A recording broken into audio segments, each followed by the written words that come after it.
I'd been living in my house for about a year before the knocking started. It didn't happen often, probably once every 6 to 8 weeks. They would only be 1 or 2 knocks each time, and they always came from the woods behind my house. I never got a close-up view of what made them. Were always obscured by the trees or other cover. It was broadly sized, a solid dark color, and appeared to stand upright. I nicknamed it Whoop because that's exactly how the weird call it seemed to make sounded. I definitely heard it whooping more often than knocking. I'd always try to answer, but could never get another reply.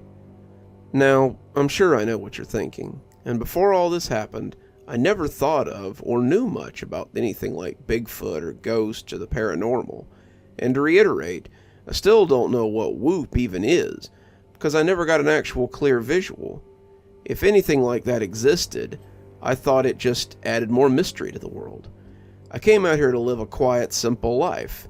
I don't want fame, attention, or publicity, and figuring Whoop wanted the same. Provided we keep our boundaries, I thought the two of us could have a peaceful coexistence. Shortly after the knocking began, my garden and animal pens started getting raided at night. It only happened once every so often, but something would pillage my crops, my fruit trees, even steal 1 or 2 of my farm animals. My garden and pens kept all kinds of animals of all sizes. This was the first time I'd ever had a problem, but since whatever was doing this managed to slip in and slip out with ease, I quickly realized that it was Whoop. I tried using trail cameras to catch an image of it, and maybe act as a bit of a deterrent. It worked at first, but Whoop eventually found a way around the cameras, and, if it had to, it smashed or knocked them off the post. After this happened a few more times, it became evident that Whoop's nighttime visits occurred on the same day I heard the knocking. Discovering this correlation made me pay close attention to the details of Whoop's nocturnal marauding, which made me notice another pattern. It always either ransacked the garden or the animal pens, and never did both on the same night. When I aligned the number of knocks I heard each time, and which section was subsequently raided, another pattern became clear. 1 knock meant gardens. 2 knocks meant pens. The knocks, I thought, have to mean it was hungry, and whether it wanted a carnivorous or herbivorous meal. The next time I heard Whoop knocking, I put that theory to the test. It was a single loud knock that came around dusk, and was actually followed by a quick whoop about 15 minutes later. 1 knock should mean garden, so I filled a bowl with fruits and vegetables and grains and nuts, and laid it out on a large flat rock about 20 yards from the tree line. I was hoping an offering like this would be my way of letting Whoop know I understood its message, and it would turn away from the garden. Sure enough, it worked. I saw no sign of any disturbance in my garden the next morning, and everything I left for it on the rock was gone. This became my protocol whenever I heard the knocking, and it worked every time. Then, a few months later, my boyfriend Jesse moved in with me, and the knocking stopped. Nothing happened for about 5 to 6 months, and I figured Whoop must have just left the area. I told Jesse about the knocking, and the offerings I left for it. Naturally, he was skeptical about it, and when nothing happened those first few months after he moved in, it was hard to not blame him for thinking I was just crazy. Then, out of nowhere, the knocking resumed. I was sitting on my back porch one evening, admiring the diamond necklace Jesse surprised me with when he came home earlier that day. It had a silver chain and a heart-shaped diamond charm that was light pink in color with gold earrings, and glimmered wondrously in the sunset. I actually jumped upon hearing the knock. It was clear as day, and coming no more than 50 feet from inside the tree line. I should have been delighted to hear a sign from Whoop, but something was oddly different about these knocks. Something that just didn't sit right. This time, there were 3. 3 deep, hollow-sounding knocks. The first 2 were practically back-to-back, but the third came a few seconds later, throwing me off my guard. Whoop never knocked 3 times. What did that mean? What did 3 mean? Hoping to cover all my bases, I laid out a spread of fruits, vegetables, even fish, sweets, and other random items on the offering rock. Jesse didn't hear the knocking when it happened, but played along anyway, despite emphatically reiterating his skepticism. When I woke up the next morning, there didn't seem to be any disturbance in the garden or the pens. It looked like my offering worked, or so I thought. Upon stepping outside, I spotted something on my back patio. A large clump of knotty, thick, dark brown hair that I noticed had a streak of pink highlighting it. I went to pick it up, but immediately dropped it and stumbled back into the kitchen, struggling to maintain my balance while comprehending what I had just saw. There was more than just hair in that clump. It was an entire human scalp. I sprung into the living room to get Jesse and spilled onto the floor upon entering. I could only frantically point towards the kitchen back door and sputter panicked gibberish until Jesse managed to calm my nerves by firmly holding me in place. There, out there, the patio it's something. I couldn't even make complete sentences. Hair! The hair! Jesse looked more confused than worried. He got me onto the couch, saying he'd check it out, but wanted me to stay put until he returned. I heard Jesse open the kitchen door and step outside, where he remained for about 5 minutes, which to me felt like hours. I was flooded with relief upon hearing Jesse step back inside and make his way down the hall, but he gave me an answer I didn't expect. "There's nothing out there. What exactly did you see?" Jesse said as he entered the living room. Despite what he said, Jesse's face had almost no color, and he wore his flustered, petrified expression like he had just seen a ghost. The worry on Jesse's face made me feel horrible for scaring him like this, but there was no disputing what I'd seen. "Jesse, when I went outside, there was a clump of hair out on the patio," I shakily replied. "Not just hair, but an entire human scalp. It was placed there by something." I brought up calling the police, but Jesse quickly interjected. "What are you going to tell them? The thing that lives in the woods behind your house put a human scalp on your back porch? Then, what, took it back?" Jesse asked with a notable tinge of sarcasm. "Even if they didn't think you were crazy, they can't do anything without proof, and according to you, it vanished." Jesse wasn't fond of the law, but he made a point. Despite my reluctance, I went back outside with him to poke around, but found no trace of a human scalp. It was moved, I thought. There was only one animal around here that could have done it with such impeccable covertness, and if that was the case, the prospect of being able to get that close without me knowing still keeps me up at night. When I checked the offering rock, nothing I left out was touched, which made me even more unsettled. Jesse tried convincing me I mistook it for something else, but again, I knew what I saw. Jesse managed to put me down for a nap later that day. It was dusk when I woke up, and despite regaining some composure, I felt no less on edge. The house, I noticed, contained an eerie stillness. I called for him, but he didn't respond. I went downstairs and found a note from Jesse in the kitchen, saying he had to make an emergency shipment for work and would be gone for a few days. Jesse was a truck driver. He travels a lot, so last-minute jobs springing up like this are nothing uncommon. I tried to call his phone, but it went straight to voicemail, which wasn't unusual since reception out of town was subpar at best, and stayed like that for quite a while. Nonetheless, I was now completely alone in the house, and at a time when the last thing I wanted to be was by myself. I thought about leaving, but it was already dark, and I didn't even feel comfortable venturing beyond the front door. Before going to bed, I made sure that every light in the house was on, and an opening or entrance was closed and locked. Remarkably, the night passed without incident. Although the next few days were uneventful, I still couldn't get in touch with Jesse. Whenever I called him, his phone went straight to voicemail. Although he claimed not to find anything, the expression on Jesse's face that morning said differently. I feared Jesse actually saw the severed scalp, maybe even caught a glimpse of Whoop, and was so spooked it made him leave. Most of his belongings were still here, though, and it was too uncharacteristic of him to be unreachable, so I was assuming the worst.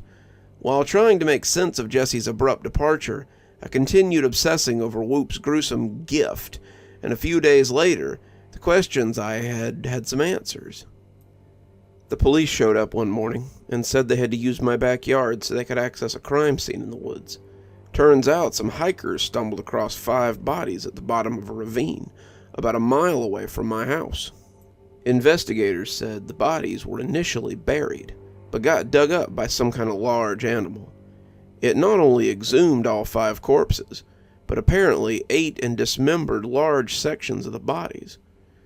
I was certain that Whoop had committed these grisly killings, and my suspicions were confirmed after seeing a photo of one of the victims. Her name was Heather. She'd been missing for about 2 months. She had a pretty face with gleaming green eyes and beautiful brown hair, which contained a prominent pink highlight streak. That human scalp I found the other day, it belonged to a woman. But then, the case took a very different turn. Despite the body's battered conditions, investigators managed to identify all 5 victims. They were mostly prostitutes, junkies, and drifters. They were all from different parts of the country and had no connection to our town or the surrounding area. Autopsies revealed every one of them had died from strangulation or blunt force trauma, which to me still implicated Whoop. There still had to be some sort of underlying connection, explaining why these victims wound up here of all places, and I found that link when looking at the picture of another victim. When I saw it, my feet almost buckled. The necklace that woman had worn in the photo, silver chain with a heart-shaped pink diamond and gold edges, was the same one I'd got from Jesse. Whoop hadn't killed those people. It was Jesse. I went to the police and told them about the necklace, but didn't say anything about the human scalp. They searched my house and found a stash of random items belonging to all 5 victims, which they said were probably trophies Jesse kept as mementos, likely as a way to remember the murders. I never heard from Jesse again. He's still at large. Detectives think he could also be behind some other unsolved disappearances and murders that happened in the spots along the trucking route. They're still investigating. Once I put the pieces together, I painted a macabre picture. Jesse, my boyfriend, killed 5 people. He must have encountered them along his trucking route and brought the bodies back here to be buried. It's unclear if Jesse held them captive before killing them, or did it immediately and hauled their corpses around, both of which are equally disturbing scenarios. Looking back at the day Jesse left, I think he did see the human scalp, and disposed of it himself after realizing it came from one of his victims. Jesse fled, but only to avoid getting caught. Whoop was the catalyst behind his departure, but not because it was trying to protect or give me a warning. It just wanted to eat. Whoop must have come across Jesse's burial site on its own, or followed Jesse during one of his drop-offs. This also made me realize what the 3 knocks had meant. It was hungry for human meat. After eating those bodies, Whoop must have developed a taste for human flesh. And here's why I'm certain that's the case. One night last weekend, a solo camper went missing in the same stretch of woods behind my house. On the same evening of her disappearance, I heard 3 loud knocks coming from the woods. I've read somewhere that booze inhibits the part of your brain that creates dreams. Maybe that's a load of crap. Maybe nightmares are born somewhere else. Who's to say? All I know is that I was pissed drunk when I collapsed on my mattress that night. Yet, I'm back here all the same. Back in this rotting wooden carcass. Yellow, late afternoon daylight slices lazily through the gaps between the rotten boards. Steady, continuous flecks of bloated dust dance through the rays. The dirt floor around me is strewn with ancient browning hay, stale and brittle, stinking with the dried horse piss of a century and a half. It's a spacious, musty room that I stand in, probably 60 yards long from the front door to the back, and at least as wide. The ceiling is high and vaulted, as you'd expect from a place like this. The apotheosis of eerie, long-forgotten, off-the-highway wooden barns. This one sits at the top of a gentle hill, at the end of a yawning, breezy field, like a decomposing specter. A pointed tower extended off the roof, sagging drunkenly to one side, curling slightly back in on itself, like a giant spindly index finger. Like it's coaxing you to pull your car over to the shoulder and take a leisurely jaunt across the swaying grass. Like it has something to show you. Hell, I know it does. It's shown me before. Right on cue, the shadows around me are doing a different dance than that. The creaks and groans are a bit less passive, a bit more aggressive. The massive room around me is not so empty and spacious. Then there's a louder creak from above, loud enough to sound as though it's calling my attention, and I raise my head towards the ceiling for a look. I'm never able to stop myself. Bodies, dozens of them, hanging from the withered, crisscrossing rafters. They're strung up from the downbeam like haphazard tree ornaments, some tight against the ceiling, some with enough slack in their fraying ropes to hang down within 10 feet of my head. They're in various stages of decay. I see one that's especially wilted, with shrunken black, lifeless skin. It swings inconsequentially, almost weightless. The face looks like it's sewn together from dried leaves, but there's another to its right, hanging 15 feet below it, and it's much newer, bloated, purple and slick, ready to burst like a balloon and fill the air with noxious gas. The sane thing would be to turn tail and run, screaming, hands over my head, out the big wooden door and back to where I came from. But again, dream logic is steering this ship now, and I didn't actually come from anywhere. Another sound joins the symphony of woody creaks and groans. Dull footfalls, one after the other. I can picture the worn-down boot heels from the sound alone. I force my eyes open slowly, ignoring every fiber of my being that screams and begs to keep them closed. Nightmares don't allow for blissful ignorance. The figure emerges slowly from the farthest horse stall on the left wall, sauntering more than walking, and at first I have to squint my eyes to make out any sharp lines, any defining features. But there aren't any. It's only a shadow, and an impossible one at that. There's no light coming in at the right angle to create one. But it's here, all the same. It's tall, stretching what must have been 7 feet up the wall, and thin. If I were looking at a real living person, I might think he must be malnourished, but even again, I doubt that traditional food is the kind he's interested in. The shadow's right arm swings casually at its side. His left is raised up, loosely gripping some protrusion that juts from his left shoulder. An unmistakable shape sits atop his head, a wide-brimmed hat, the front brim bent skyward. A thin, spindly shadow extends from his mouth, a piece of straw, perhaps. He walks slowly, paying me no mind, till he reaches the middle of the far wall. Then he stops, leans forward slightly, and spits. A shadowy streak of phantom tobacco juice splats to the ground. The shadow stands still, perfectly still, too still, until I'm almost sure that it won't move again. And it doesn't move. Not really, anyway. What it does next feels less like moving and more like morphing, developing like a Polaroid picture from blank darkness into full, vivid reality. Suddenly the shadow is full, 3 dimensions, and the transformation was so understated and ephemeral that I didn't catch how or when it began. It looks like a man, just as tall and gaunt as his shadow had suggested, and dressed from head to toe in dusty, tattered clothes that have no discernible color. His forearms and face are the only exposed skin, if you could call whatever revolting membrane something like this wears as skin, and they're caked in grime and soot. A large, droopy mustache sits above his lip, which is curled upward and backward to reveal something between a sneer and a snarl. What shards of teeth exist are rotten, brown, and sunken, like cockroach soldiers standing at attention. His left eye is covered by a leather patch.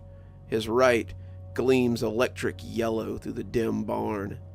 His left hand is still raised, loosely gripping what I can now see as a rope, coiled around his left shoulder like a scaly, undead snake. I'm not afraid now. Afraid is too simple a word for it. I'm frozen, paralyzed by a cocktail of terror and revulsion that fills me from my feet to my scalp. He's almost 50 feet from me, but I can smell him, sour, dank, alive in the most nauseating way, 'cause he absolutely shouldn't be. We stand there, facing each other, immobile as marble statues, for what has to be a full minute. Neither of us make a sound. Then, voices do come, but not from either of us. They come instead from those figures swinging slowly above us, synchronized like a hellish choir, raspy and dry, not generated by moving lips or breathing lungs, but emanating from them as a collective. He's the lanky leering lasso man, got a twirling rope and a steady hand. His rope's his brush, the barn's his easel, and he's pegged you, boy, for a yellow weasel. The lasso man remained perfectly still, but his yellow eye glimmers with satisfaction. His puppets are speaking on his behalf, and it pleases him. He don't like a man with a jelly spine. He'd like to kill you. He'd like it fine. Around your neck, then around the oak. He'll yank you up. You'll squeal, you'll choke. You're meek, you're soft. Your manhood's soured. You're pathetic, boy. You're an awful coward. Can't make the cut. Ain't even one. You're lost cause, boy, and your time is done. Now, after what feels like a minor eternity, he moves. His left arm drops from his side, bringing the coiled rope with it. With the practiced nonchalance of many years, he draws out an end, which has been knotted with a loose loop. His time is vast. His rope swings long. He's waiting for you to prove him wrong. It'll never happen. You won't never show. You ain't a man who'll stand toe to toe. The lasso's loop, now hanging patiently, begins to sway back and forth, slowly at first. Then it swings faster, longer. After a few swings, he cracks his wrist, sending it up, around in a full loop. It fires up above his head, then brings it back around so it scrapes the floor with a meaty thunk that reports violently through the barn. His eyes gleam brighter. He brings the loop around again. Thwack! Crusty straw scatters at the impact, a puff of dust swirling with it. He sees you well. He sees you whole. He sees the depths of your timid soul. Try to stand your ground, rebuke the shame, but you'll swing with us, boy, all the same. He swings his rope steadily, and the thwack accompanies the chant like a monotone. He's the lanky leering lasso man. Face him down if you think you can. Got just one leering, jeering eye. He'll use it, boy, to watch you die. The phantom continues to search me with his singular burning eye. No visible movement, but the lazy crack of his wrist. What happens now?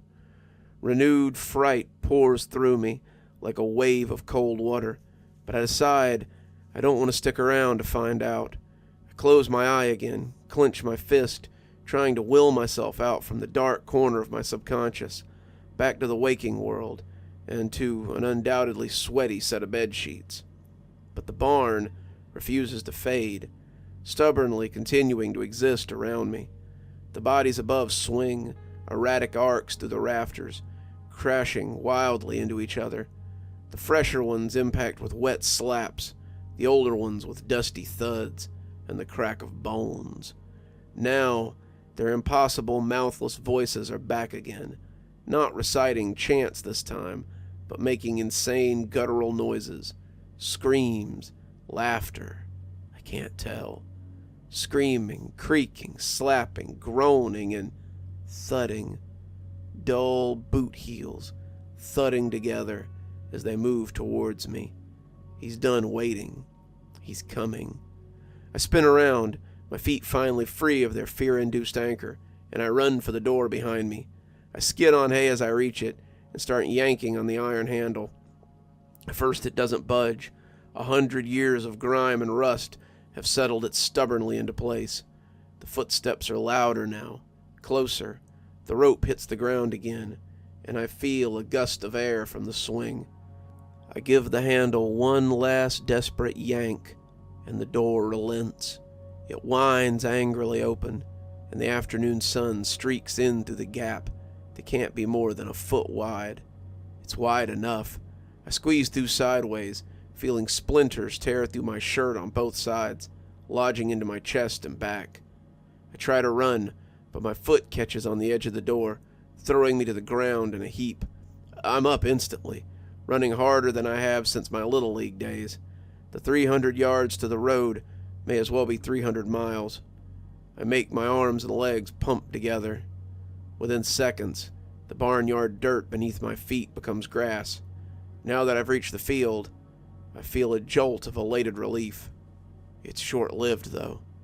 A sudden whoosh joins the sound of my panting, and something falls neatly around my head, settling on my shoulders. Then the loop yanks tight around my neck, and I'm stopped cold. My feet kick crazily in the air in front of me as I'm whiplashed backwards. My panting is stifled by a choke, and I feel my neck crack as it's yanked from its proper place. I'm on my back. He's dragging me back towards the barn. Rocks and stickers tear hungrily through my clothes as I grind across the stiff prairie grass, but I begin to slide more easily once I'm back on the dirt. I claw desperately at my neck, trying and failing to get even a finger between the rope and my throat. No use. I'm not seeing real images anymore, just cloudy, fading shades. The glow of sunlight disappears immediately as I'm yanked back into the darkness of the barn. Finally, the pulling stops, and I'm left to lay still for a moment. A bit of pressure is released. I manage a couple of raspy breaths of stale air. There are thundering boot heels again. They stop a couple of feet from my head, and I can feel him standing over me. I can smell him, like rotting citrus and stale tobacco. He yanks me upward.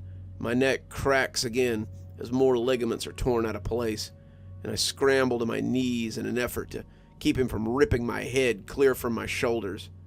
His hands hold me there, and after my eyes get another few seconds to readjust to the darkness, he crouches down so we're face to face. I use the last of my strength to clench my eyes shut. I don't want his grimy skin and glowing eye to be the last thing I ever see. He's close now, his nose only inches from mine, and he breathes heavily. I've never known a smell to be so horrible. When he speaks, his voice is humming, a growl, a legion of locusts buzzing in unison. "Do you know this rope was made for runners, boy?" There's another whoosh as he casts the free end of the rope over the rafter, looping it easily over one of the higher beams, and now I'm being lifted a few feet at a time. He's hoisting me up to join the others. My feet are barely kicking, my arms hanging uselessly at my side. I have no strength left to claw at the noose. My vision fades completely now as all the oxygen leaves my brain and the world around me grows dim. I lose all feeling in my legs, now my hands, now my chest. My hearing is the last thing to go, but just before it does, I hear his ghoulish choir begin their chant again. He's the Lanky Leering Lasso Man. Now, and only now, do I finally wake up, choking and shivering, tangled in a set of bed sheets which are completely soaked. The barn and all its horrors are gone, but their effects linger like an afterimage on my soul. I sit upright, trying and failing to slow my heart. My face is slick with tears and snot. As I catch my breath, I realize with some embarrassment that sweat isn't the only reason the sheets are damp. Not that there's anyone else to feel embarrassment for. I feel out at the other side of the bed to confirm that it's empty. And of course it is. Even my bunny rabbit upstairs neighbors are quiet as church mice tonight. God, I'm so damn alone. And God, my place is so damn quiet. Since there's no other person to grab onto, I settle for my old baseball bat that I always keep leaned against the nightstand. I grip its rubber handle and hold it to my chest, enjoying the cold feel of the aluminum on my skin.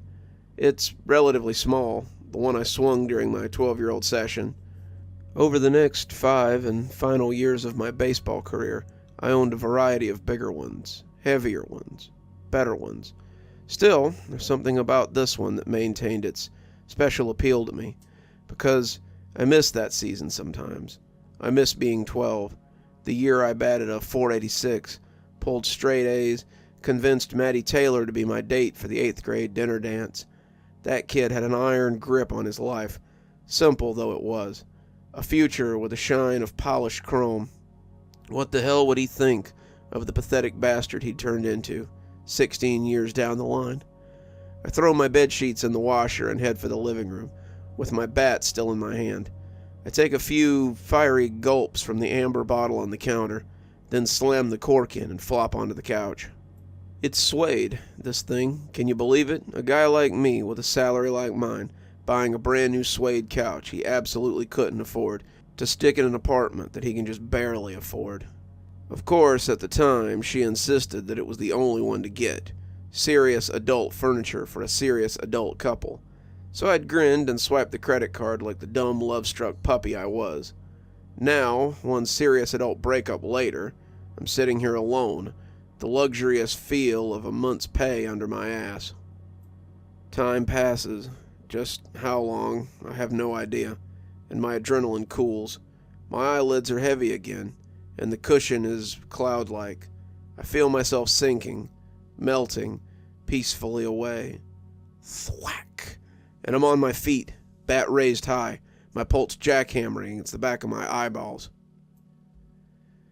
I've started to lose track of time. It slipped away from me, bit by bit.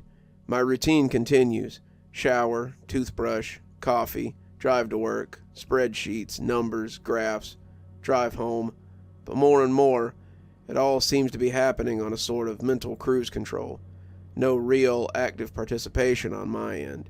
I'm interacting with the world through my thick, soupy curtain that keeps me sleepy, out of touch, dulling my senses until an occasional thwack yanks me back to reality.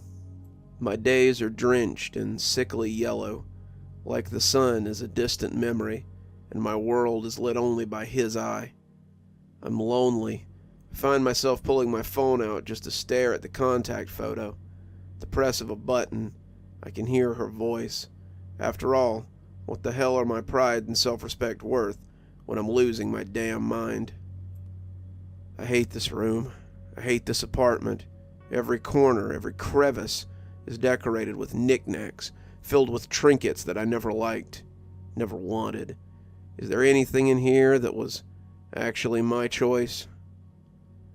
A nervous voice pulls me away from my brain-dead spreadsheet scrolling. Apparently the big guy wants to see me. Crap news, no doubt. I trudge down the fluorescent hallway to his office. On the way, I pass by a framed poster of a rock climber, its caption informing me that today is the best day to be my best self.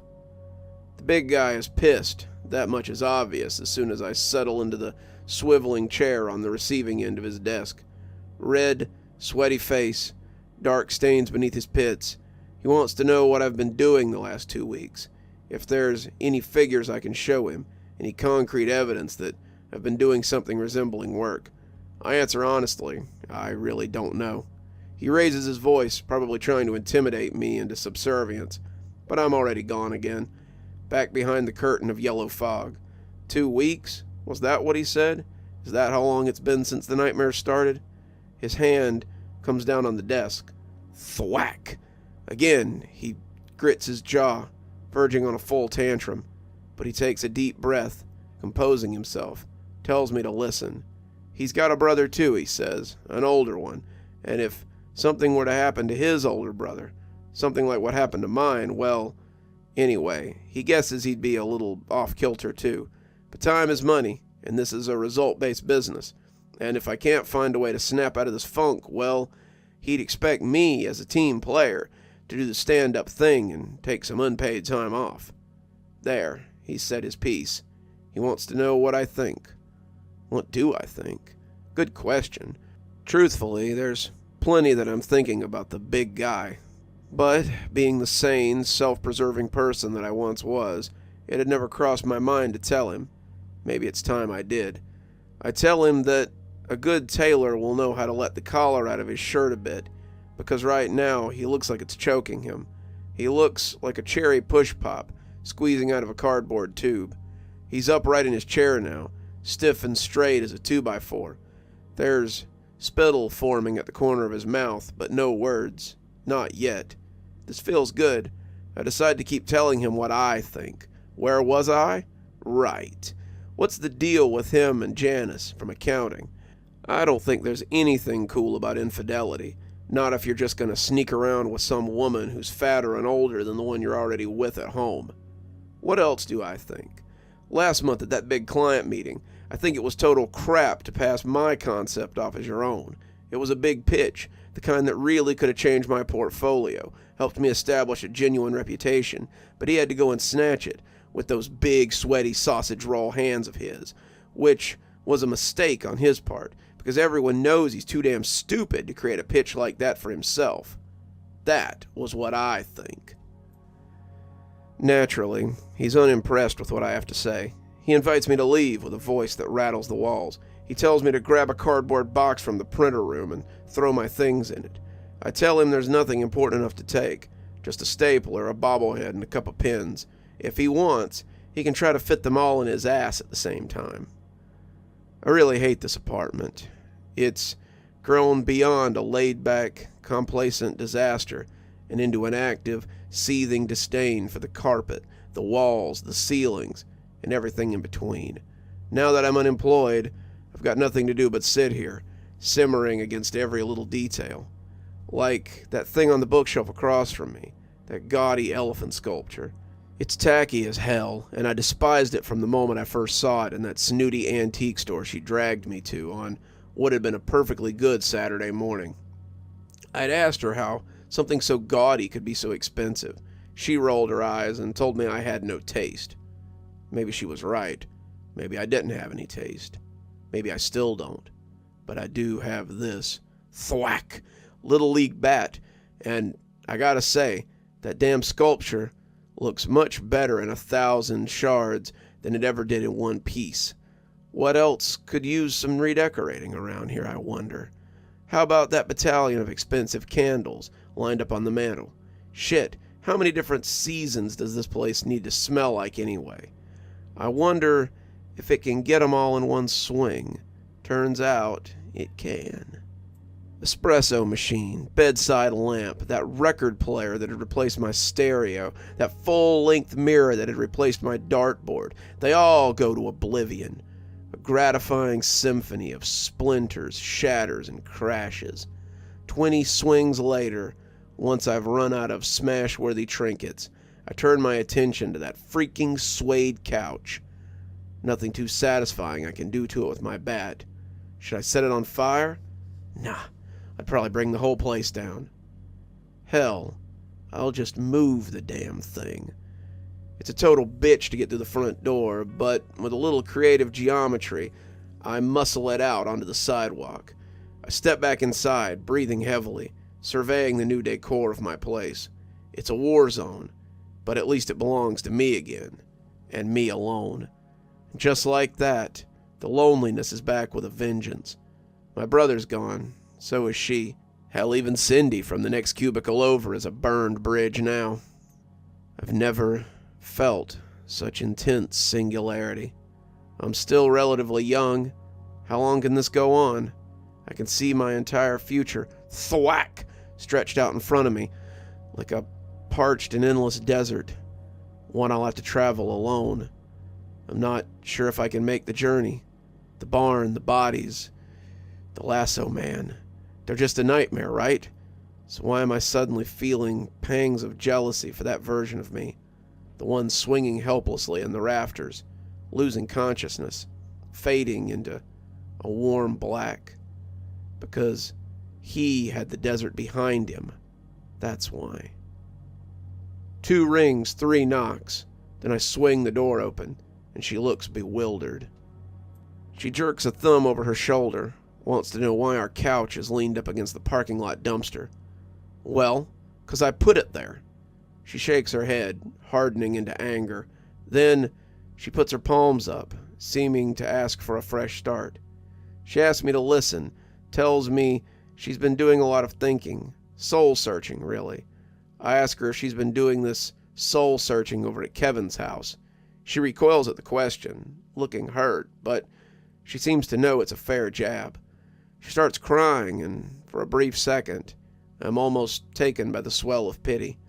All the complications of the last few weeks can't overcome 3 years' worth of genuine goodness. Can they? She says she messed up, says she made a mistake, and a huge one at that. And yeah, the whole Kevin thing was unforgivable, but I have to acknowledge that things weren't 100% one-sided, right? We weren't exactly living in a storybook. She says I'd gotten complacent with my life, with our lives. She'd started to feel like she was drowning with me. And after so long, after so many months of drowning, she'd just had a stupid moment of weakness. I can understand that, right? I don't have to forgive it, but at least have to understand it, right? She's missed me. She wants to try and make things work. She can't make it all make sense right now, but can she at least come in, talk about it, so we can, she doesn't know, be together? I stand there in my doorway, trying to absorb the tear-laden speech, using my body to block her from seeing the chaos that my living room has become. God help me, I do want to let her in. I think about the endless, yawning stretch of that desert, the miserable prospects of walking the whole thing alone. The thought of her body pressed against mine is almost too tempting to pass up. And how much is my pride really worth? In light of all that I've been going through, how much am I worth? She looks up at me with vulnerable eyes, then buries her face in my chest, dampening my t-shirt. I hold her. We stand there. It all feels good and warm, familiar, and thwack! Horrible. That's how it feels. I've never felt smaller, more pathetic, less like a man in my entire life. Even while swinging there in the barn, whimpering, spitting, begging the lasso man for mercy, with my eyes bulging out of my skull. I grab her shoulder, press her away as I answer her question before she can ask. No, she can't come in. We can't just be together. Is she kidding? Does she even fathom the damage she did with that selfish, impulsive crap? How it felt to be torn in two at a point in my life when I was already hanging by a thread? No, she can't come in, ever again. In fact, the thought of her showing up on my doorstep, thinking we might still be an option, makes me sick. I turned then, heading back to face the shattered remains of my living room. She calls after me, tears flowing freely now. She tells me in a throaty sob that Kevin threw her out. Where's she supposed to stay? I tell her she can sleep on that suede couch she loves so much, and close the door. Time passes. I barely notice. The big guy is gone. The girl is gone. My brother's gone. But the lasso man is very much here. I can thwack, hear his rope. I can smell his breath. Sometimes I can see the glow of his eyes in the corner of my own. He's Not through with me yet. Wants to finish his work. I'm inclined to let him. My bat lays there on the carpet. It's 28 inches of aluminum giving off a friendly gleam in the moonlight. I pick it up careful not to cut myself on any of the shattered glass and porcelain scattered around. I grip it with both hands, thinking back to the days when I could still stand the sight of myself. I want to hit something, smash something, take all my nauseating pain, this paralyzing apathy, and chase it off, if even for just one brief moment. But what's there left to hit? All of her knickknacks and decorations are obliterated. All her mirrors and picture frames are in shards. My work laptop is a devastated mess of splintered wires and circuitry, all evidence of my servitude to the big guy, wiped clean. I'm the only one left. Thwack! It's just me. I need a drink. I step over towards the kitchen where a half-empty bottle of Jack sits invitingly on the counter. I pick it up by the stem, about to twist the top off, when something stops me. Maybe it was just a reflection from outside, just a simple trick from my eyes, but the bottle of amber liquid seems to glow yellow, if only for a brief second. I think back to my first drink when I was 17 years old, flumped on a beat-up basement couch at some house party with my brother. We were celebrating a victory. We'd played in our high school's annual band battle earlier that evening, and handily secured the trophy with a pretty decent rendition of Layla by Derek and the Dominoes. We used to spend full weekends in the garage together, the two of us and our guitars, melting the hours like ice cubes in the sun. Why had we never gotten back to that? What could have possibly eaten all that time in between? Well, this bottle in my hand for starters. Suddenly things make more sense, 'cause it takes two to tango, right? And a village to raise a child, and 3 strikes to make an out, and at least a pair of mice to screw in a light bulb. And now, it's past time I got completely honest with myself, being steamrolled by the big guy, getting ripped apart by the girl, losing my brother, and my absolute best friend. It's all been, well, suffocating. Still, my life belongs to me. Since I hate what it's become, chances are I've had something to do with it. Carry the bottle into my newly spacious living room. I flip it around and catch it by the stem, so I'm holding it like a club. Then I toss it in the air, take a quick loading step and swing.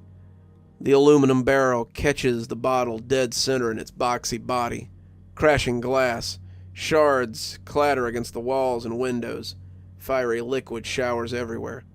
I survey the results, feeling somehow lighter and stronger at the same time. What else can go? What else has been purchasing my days on Earth at bargain price? I spy my monstrous, self-built PC setup, glowing LEDs on the unit, ergonomic keyboard, and a blazing processor fast enough to take me where exactly? All the hours burned, all the money spent, all the life I've lived through that 15-inch monitor. And what do I have to show for it? The sheer immensity of the frittered away time rolls over me, weakening my knees. Suddenly, the glowing LEDs fade from green to sickly yellow. A few swings and some sizzling, splintering plastic later, my knees are strong beneath me again. In fact, I'm feeling better than I have in weeks. I step back into the kitchen and whip open the freezer door, scanning over the frozen goodies that have made me soft around the middle, short on excess breath, sapped of all the energy I had when I was younger. I bat them all like lazily hung curveballs. Frozen fries and burritos scatter across the room. A pint of cake batter ice cream takes a chunk out of the drywall. My cell phone, my beer stock, my mason jar of weed, dingers, every one of them. Ridiculous, wasteful, self-performative nonsense? Probably, but lately, I need all the catharsis I can get. Soon I'm standing in the middle of my living room again, surrounded by the crushed and shattered remains of my former life. It's leveled, swept away. What's going to take its place, though? Anything I want. My new life belongs to me. But of course, I need to put first things first. Had I grown 6 inches? Or is this just how freedom feels? I smack the barrel of my bat against my palm and take one last look around. Then, I step out the front door.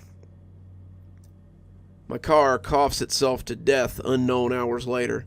Since then, I've been ticking off the highway miles on foot. But this gentle asphalt hill I'm climbing is the final one. I can feel it in the soles of my feet, the crackling at the tips of my fingers. A yellow fingernail of burning sunlight is peeking over the horizon line as I reach the top of the slope. And there it is, 300 yards off the road. It sits like a decomposing specter, as it always had. A pointed tower extended off the roof, sagging drunkenly to one side, curling slightly back on itself like a giant, spindly index finger, coaxing me to stroll across the swaying glass, like it had something to show me. I accept that offer. 10 minutes later, the grass turns to barnyard dirt under my feet, and the building looms before me. I see it clearly, every knot in the wood, every rusty protruding nail. There isn't an ounce of fuzzy dreaminess to cloud my brain. I'm fully, completely here. I take a tight grip on the handle of the sliding door, fully expecting the same rusty resistance as before. But it coasts open easily, only offering a minor squeaky complaint. I step inside. Scattered hay crunches under my feet, stinking like ancient horse piss. Bright morning sunlight sharply through the gaps between the rotten boards. Dust flecks dance through the rays. It's a spacious, musty room I stand in, and save for the occasional wooden groans, it's completely silent. So I stand here, bat in hand, waiting, alone. But how alone, really? Less so now. The atmosphere of the barn changes. Suddenly the shadows are doing a different dance than before. The creaks and groans are a bit less passive, a bit more aggressive. The massive room around me is suddenly not so spacious. Then there's a loud creak from above. I don't look. I've seen his gruesome, swinging chorus too many times before. They began their chant. He's the Lanky Leering Lasso Man, got a twirling rope and a steady hand. For a moment, I try not to listen, fixating on the comforting weight of the bat in my right hand. But as their raspy taunts cut deeper into my head, a sudden jolt of righteous indignation lights up my chest. His rope's his brush, the barn's his easel. He's pegged you, boy, for a shut the hell up. And immediately they do. Maybe that shouldn't surprise me. They are dead, after all. Forgotten, fading, turning to dust. As for me, I'm alive. Maybe more so than I ever had been. Their creaking slows to a near stop. I stand. I wait. Finally, he comes. He saunters slowly out from the same horse stall as before, gliding slowly across the wall, this time without the theatrical aid of his chorus. My knees are still. He reaches his spot in the center of the closed wooden door. This time I'm not surprised by his ephemeral transformation. Now he's here, in his full, sooty three-dimensional form. Same toothy cockroach sneer below the same droopy mustache. Same leather patch over his left eye. Same crackling yellow glow from the right. His clothes remain colorless, the snake-like lasso hanging over his shoulder in the same casual way. It's funny, though. For all the little ways he appears so identical to the lasso man of my nightmares, there's one noticeable difference. This one is a lot shorter. We stare each other down, as the choir swings wordlessly above us. I shift my bat to my left hand, then back to my right. He brings his lasso around from his shoulder, lets the knot loop drop to the ground with a thump. "Stupid to come here, you jelly-spined weasel. You should have left me alone." His taunting smile disappears. His lips tighten over his cockroach teeth. He begins to swing the rope, slowly at first, back and forth. After a few swings, he gives his wrist a hard crack, sending the loop around in a complete arc over his head, then back down again. At the bottom, it slaps the ground. Thwack! Like a sound I know well. He sneers again, and his voice buzzes with new vitriol. "I'd get steppin' if I was you. Ain't too late to run." "Yeah," I nod, feeling a sudden, improbable sneer of my own. "It is." Now something amazing happens. That glowing yellow eye in his leering left eye, the glare that has struck in my mind like a splinter since I first saw it, flickers, goes dim, and I can see the dark, impotent blackness behind it. He brings his lasso. Thwack! Around again, angrily this time. My sneer grows bigger, and in a force of lingering 12-year-old habit, I tap the aluminum barrel of my bat against the inside of my shoe. This bastard was pretty good with that rope when I was running scared. Let's see how good he is when I'm coming right at him. "You'll swing, boy. You're a weasel, and you'll swing like the rest of 'em." "Yeah, guess we'll see about that, you gangly son of a bitch." I lifted my bat to my waist and gripped it in both hands. Now, I take a long step forward.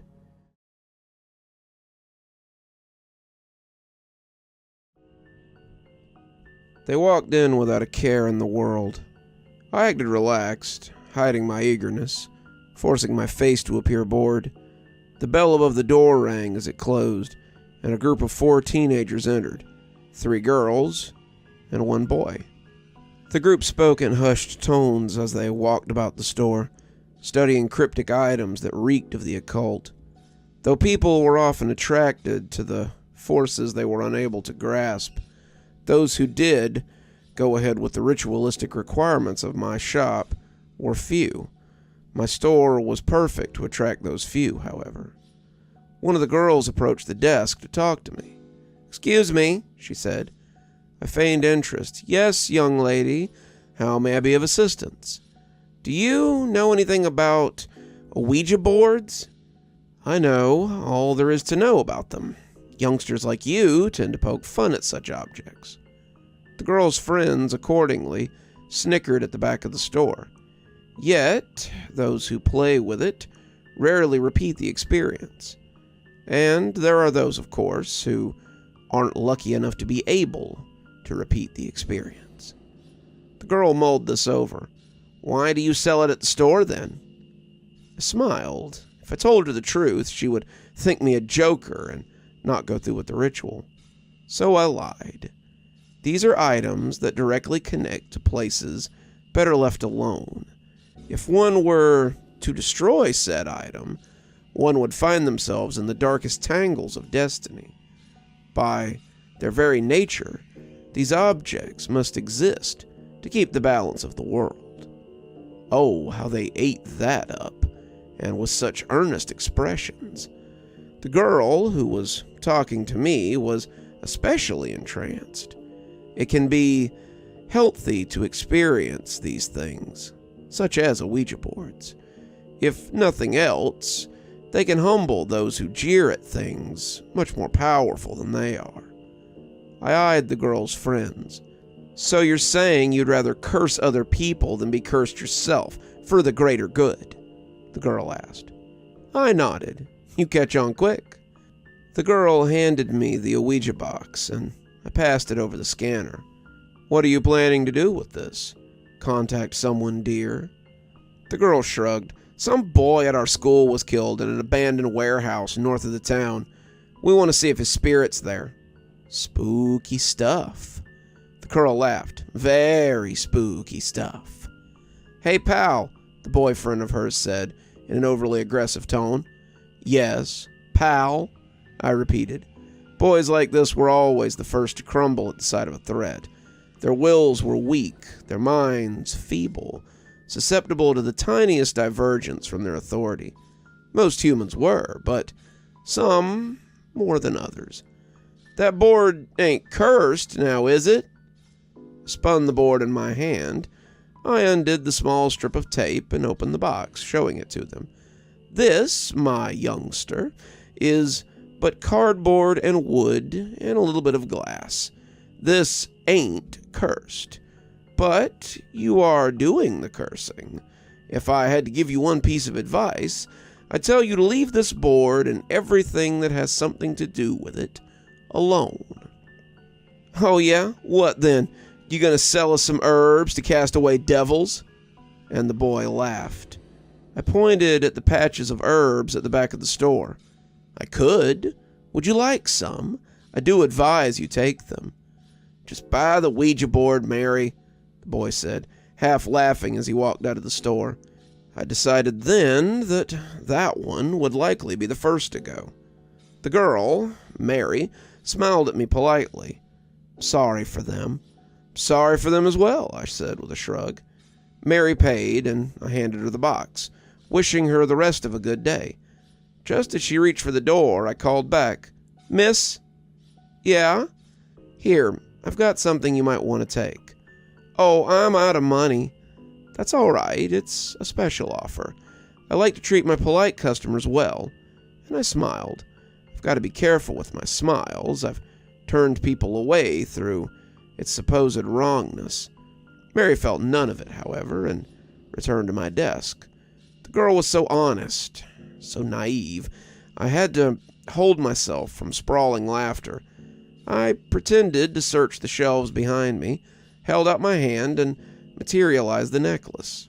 An amulet. My blessed gift. I showed it to the girl. The amulet was a simple cord with a small metal raven attached to it. It looked Masonic and rural. Perfect concoction. This, I said, is called the Blessed Raven. This is an ancient amulet worn by Celtic priests when they battled the forces of evil. The amulet by itself is made of simple materials, but I had a bunch of them blessed in Tibet. They should protect you, should anything bad happen. Anything bad? She said. I shrugged. Spirits are, by their nature, temperamental.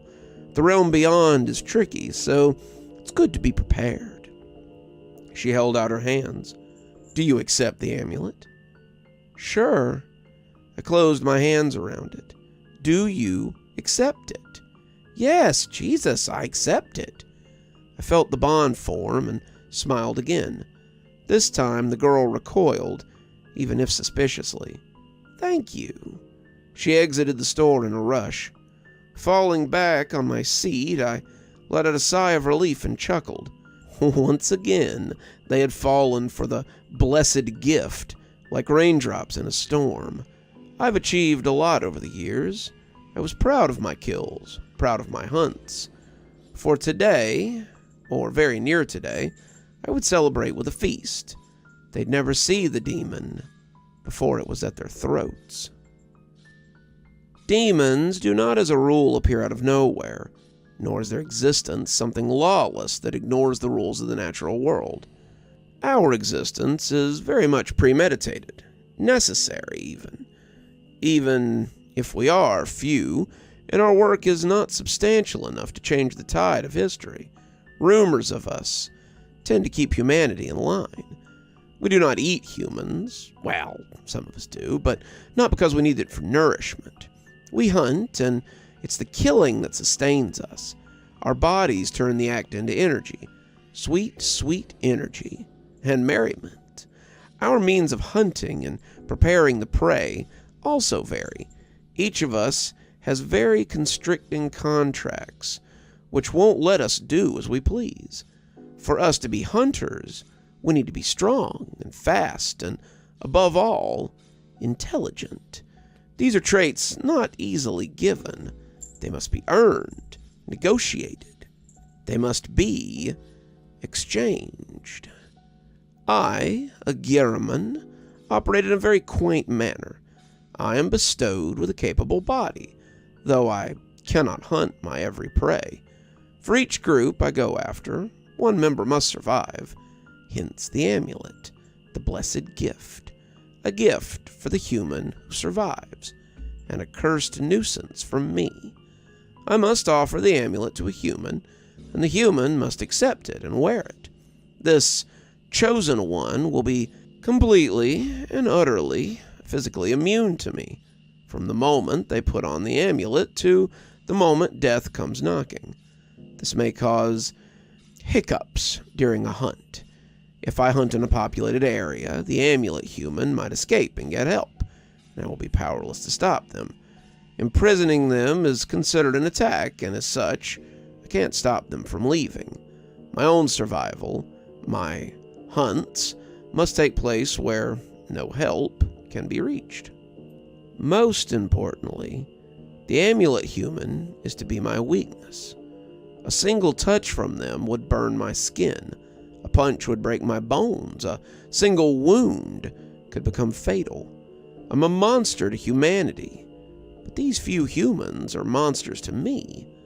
Nonetheless, they pose me no danger. I'm careful in selecting them. They must be the weak link of the group, the naive soul, who will either be too afraid to face me or too sick to get to me. I felt them, felt the blessed gift getting away. I could sense its direction, its speed, the heartbeat of the one who wore it. I knew when she took the amulet off to inspect it, then put it back on. I know what she thought as she thought it, and I know she felt uncomfortable all the same, as if something was watching her. It was. I was. Even after this hunt was over, even after she threw the amulet away, there would be a burn mark shaped like a raven on her chest. I would never be able to touch or hurt her, and I wouldn't need to.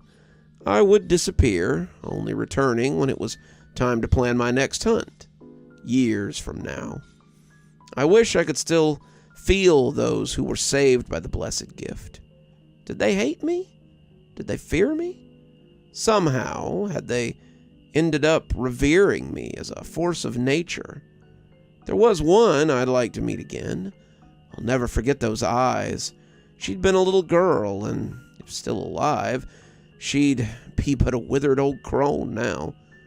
Her health had been lamentable then, so I doubt she lived this long. So I sat, and while waiting for Mary and her friends to take the Ouija board to the abandoned warehouse, I thought back to my glorious hunts and my disgraceful hunts. To that horrible, wretched hunt. That day my body had been masked as a friendly bohemian of a lean but frail build. I decided that the campers on the remotest side of the mountain would be more willing to pick a hitchhiker up if he looked as non-threatening as possible. Thus, I made my body into a thin bohemian. I could always bulk it up. Later, maybe. The first traveler that picked me up was a pleasant couple with a child. As a rule, I never went after couples. First, because hunting a single person was unsatisfying. And second, because the amuleted member of the couple would be greatly inclined to hunt me down in vengeance. Though that wasn't a worry I normally had, with so many campers going around, I was sure to find another group. I caught 2 more rides until I found the perfect people. I ended up coming across a batch of young adults and teenagers having a picnic below the viewpoint, and 2 of the youngest were in wheelchairs. The girl in the wheelchair had a visible handicap on her left leg, while the boy was pale and sickly. It looked like their older brothers had brought them along with their friends, though they hadn't done so out of obligation. They all looked happy and cordial, but there was a hint of discord and the undertone of some of the strings of conversation. I smiled. It was so delightful. "Sorry to disturb you, but do any of you have any water?" I could see that the older one eyed me warily. Was I a vagrant?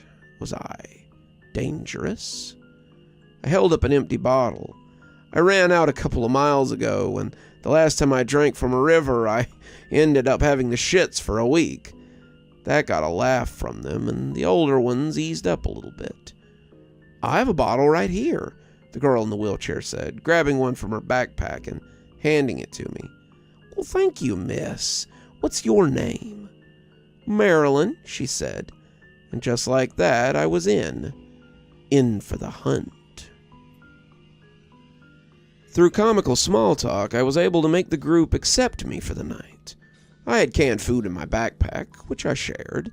I had cannabis and rolling papers, which made everyone's eyes light up. Hadn't I been who I was, these youngsters would have remembered this night for the rest of their lives. Only Marilyn and the boy in the wheelchair eyed me warily. "Are you well?" I asked. She looked away. I had to earn a place in her good graces. She was weak and her health seemed frail. She'd be a good fit to wear the blessed gift. "You don't seem okay." "My lungs, they're not great. Asthma."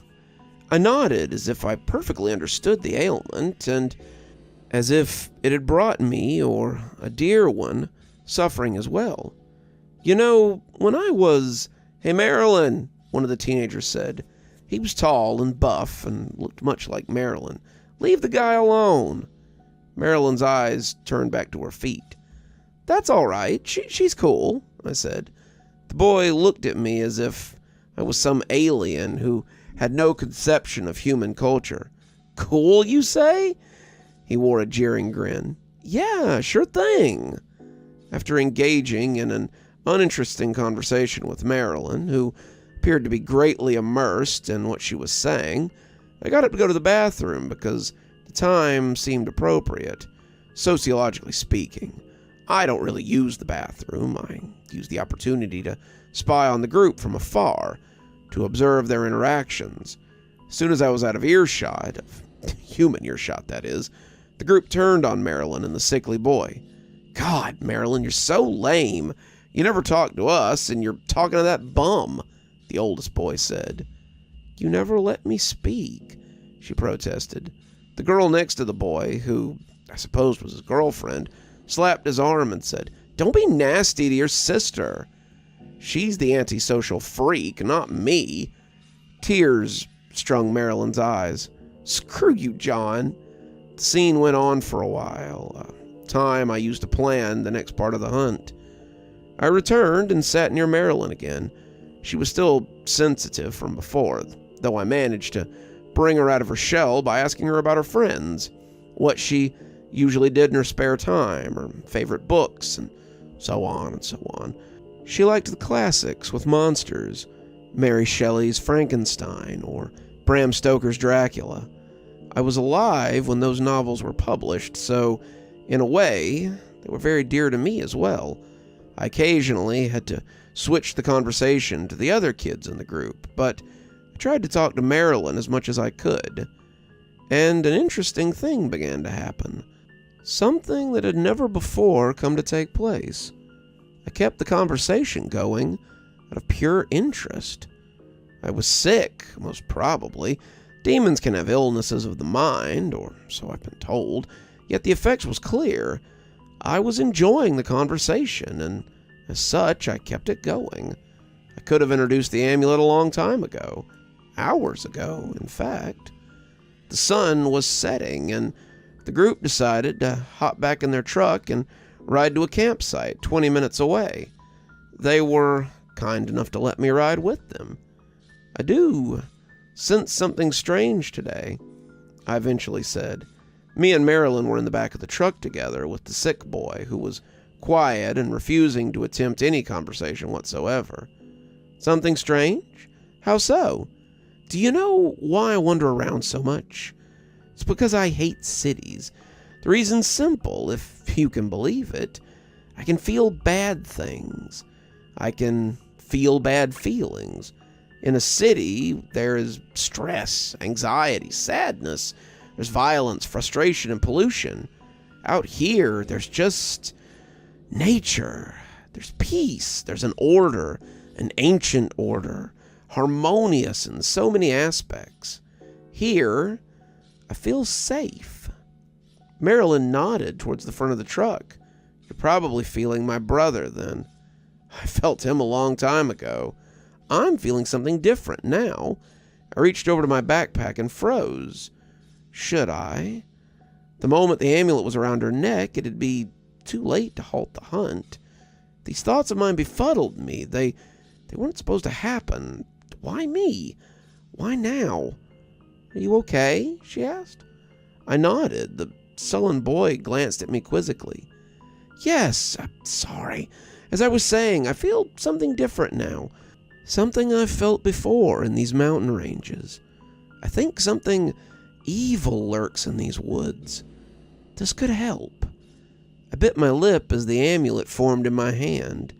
I clutched it in my fist. Marilyn lit up. Ooh, what is it? Some kind of artifact? Some witchcraft thingy? I smiled, and it wasn't a grotesque smile. It was painful.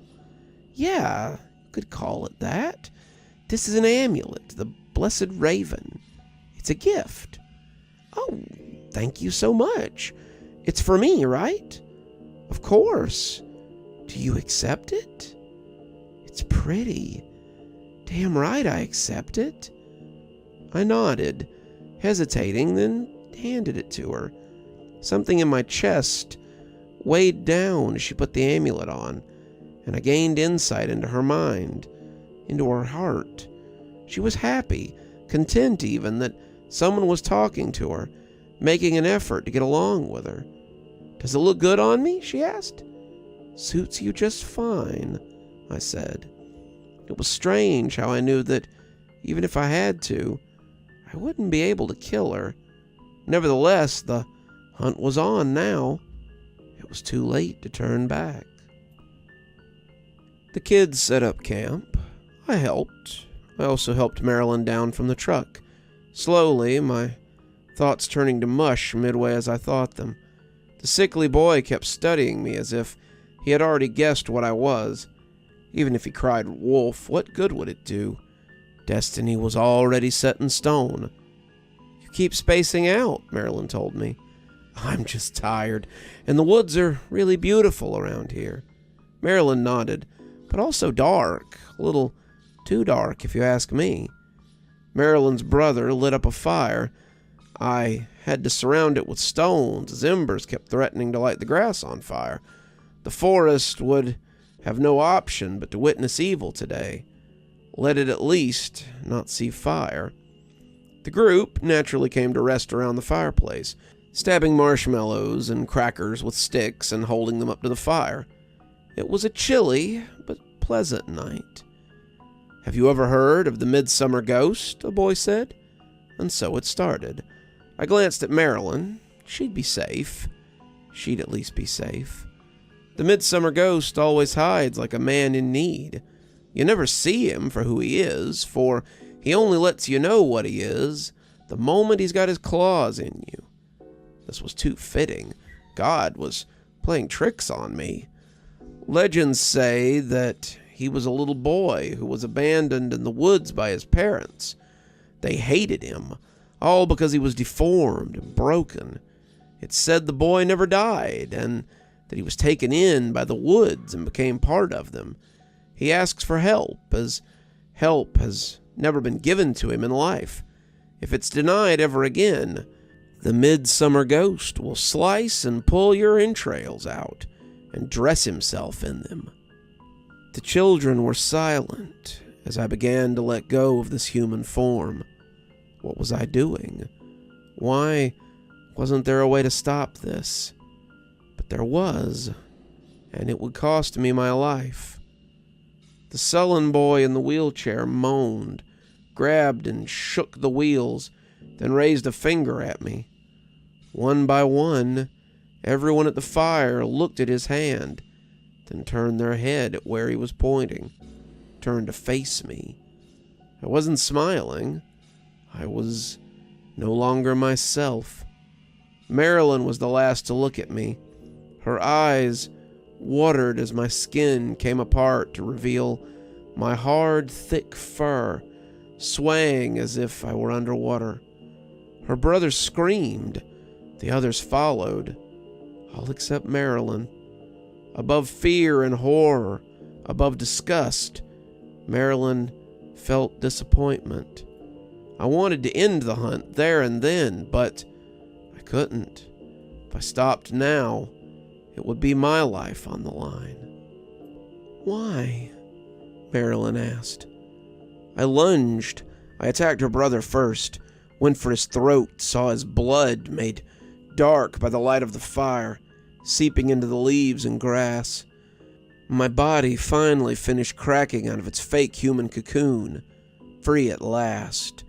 There were few sensations as pleasant as the soft, earthly wind caressing the claws at the end of my tentacles, caressing the thousands of small tendrils emerging from my mouth. My true form felt the freest, and yet I wanted nothing so more than to return to my human shape. Marilyn was white as snow, the expression on her face that of a ghost who'd long left its human body. She was seeing a monster, a gigantic shrimp of black fur and eldritch biology, a sight reserved for books, for nightmares. Marilyn turned her chair and sped down into the darkness of the trees. The entire group scattered, in fact, yelling for help, leaving me alone by the fire. I looked at it, empty, aghast at what I'd always been. I stomped the fire until it was nothing, just burning coals left behind. I ran after the two girls who were always next to Marilyn's brother. Their bodies were pumping with adrenaline, running faster than they would have otherwise considered normal.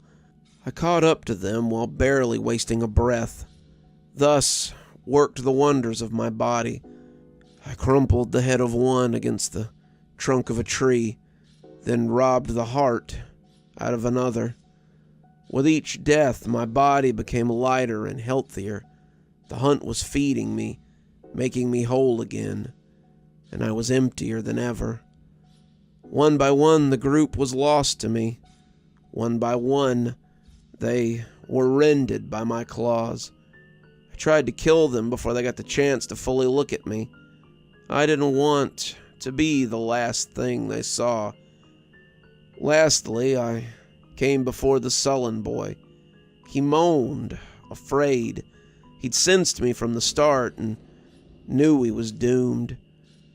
Those closest to death often have that skill, though it's a skill that rarely saves them. "I'm sorry," I said. "Stop!" A trembling voice came from behind me. It was Marilyn. I glanced back and saw a petrified girl clutching a kitchen knife. She hadn't run away. She'd gone to the truck to find a weapon. Foolish girl. "I can't. I'm sorry, Marilyn, but I do what must be done. I'm bound by the rules as ancient as dawn. You showed me things. I thank you for that, but I cannot stop." I raised a claw. "Please stop," she sobbed, and pushed the chair on wheels with all her might. I brought my claws clean through the boy's skull. His soul vanished instantly. I felt crippling despair emanating from Marilyn, a pain so hellacious my lungs failed to pull in air. I couldn't move, not while she wore the blessed gift, and her mind streamed all its intensity into mine. The knife in her hand plunged into my back. There was pain. An entire universe threatened to pour out of me. The agony of the countless people I'd thrown to death's precipice threatened to overwhelm my existence. Above my physical ailments was only Marilyn's pain. It took centuries worth of stored energy just to keep myself from passing out. She removed the knife. It clattered to the ground. Remorse, all her anger and fear, turned into simple, mundane remorse. "I'm sorry, little one," I whispered. Marilyn, sobbing, yanked the amulet off her neck and threw it over where the knife had been. Where the amulet had been, her skin smoked, and the shape of a raven formed. She'd always be safe from me. That was my only comfort. It was curled up, trying not to move. Each breath of mine was raking pain. I was told even a punch from one who wore the amulet could prove fatal. Here I was, stabbed, black, slick blood like oil gushing out. "Won't you finish me?" I croaked. "I'll find you," she managed to say through shaky breath. I heard her wheels turn, cracking dry leaves as she escaped. The only human to ever touch me disappeared into the moonless night, into the embrace of the forest. My head was filled with visions of Marilyn as I walked to the warehouse. There was something odd happening with Mary, the girl who'd brought the Ouija board. I felt the usual fear and anxiety, yet there was something strange in her emotions, as if they were thin, as if they were veiled. I scouted the perimeter around the warehouse, spied through the windows.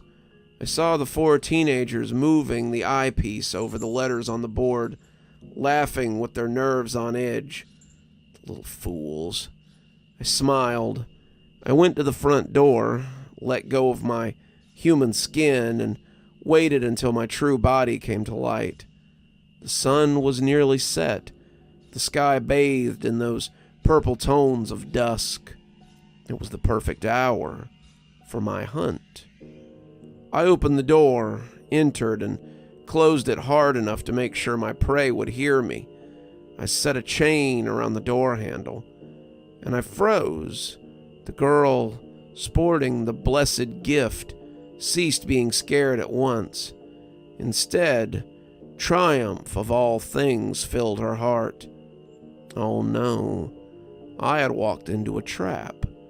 "So you've come, Agaraman," a familiar voice said to me.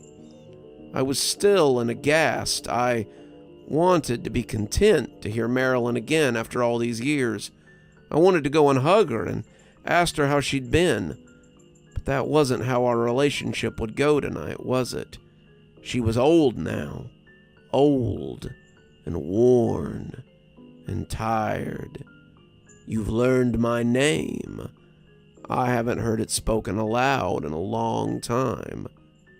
Everyone I spoke to judged you a legend, but I knew you were a legend that bled. Bleeding legends can be killed. I spared you out of necessity. I should have killed you when I had the chance. I was afraid, but I know better now. I spent my life trying to correct that one mistake."